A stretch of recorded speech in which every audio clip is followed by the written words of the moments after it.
The mental health app employing Prince Harry as its chief impact officer reportedly faces an insurrection from its counsellors over claims they face a sneaky pay cut, as some staff admitted they are still in the dark about what the royal's job entails.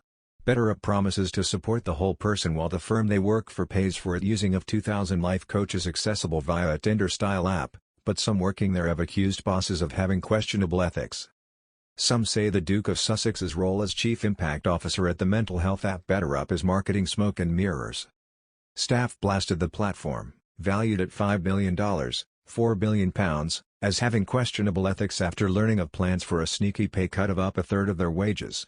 Some of the 2,000 mental health life coaches are now threatening to sue or quit the Silicon Valley startup. One told U.S. news site The Daily Beast, "There's really questionable ethics going on. They've turned us into a commodity." Speaking about when Harry joined, another said, "They hired and hired, they have so many VPs. I don't know what they do." BetterUp has reportedly now written to coaches promising no one will face a pay cut.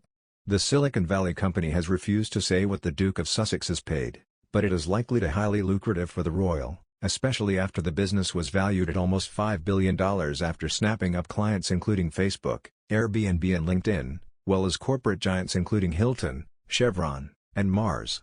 But a revolt is brewing amongst staff at the wellness firm, who claim are being unethically treated after a row over pay and contract changes, according to the Daily Beast, TDB. Coaches are said to be quitting and considering suing, with one declaring, "For a company whose mission is to help empower people throughout the world, they're not walking the walk." One said, "There is so many of us now who are upset. I would say my heart is broken. And I think there's really questionable ethics going on. They've turned us into a commodity." And referring to the recruitment drive in recent years, the period when Harry himself joined, another irate coach said, "They hired and hired and hired, over the past couple of years. They have so many VPs. Now, I don't even know what these VPs do." They are also not clear what Harry does for the company, branding it marketing smoke and mirrors. The row is about levels of pay and a social media-style rating system that would also influence their fees. One critic said, "From an ethical perspective, we are there to coach the client, not to have them press the like button." No one will see any sort of decrease in their effective session rate compared to their 2021 effective session rate, a BetterUp executive wrote to coaches yesterday. The company is yet to comment, but TBD has claimed that a U-turn may be coming. It came as Duke of Sussex has chided the reluctance of Britons to seek counselling and praised what he called the "I'll get my therapist to call your therapist" mentality he's found since moving to California with Meghan.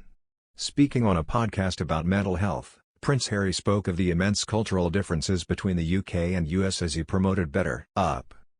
The Duke of Sussex has suggested there needs to be a change in people's mindsets from just coping with problems to getting on the front foot and becoming mentally fit. And suggested that the Americans have it right when it comes to therapy in a cameo appearance on the Masters of Scale podcast recorded at the Invictus Games. Host Reid Hoffman, the LinkedIn co-founder, asked if there had been an uphill battle for Harry when he spoke about mental health in the UK. Harry replied, "You were absolutely right, Reid, about the cultural differences. They're immense. You talk about it here in California, 'I'll get my therapist to call your therapist.' Whereas in the UK it's like, 'Therapist? What therapist? Whose therapist? I don't have a therapist. No, I definitely don't. I've never spoken to a therapist.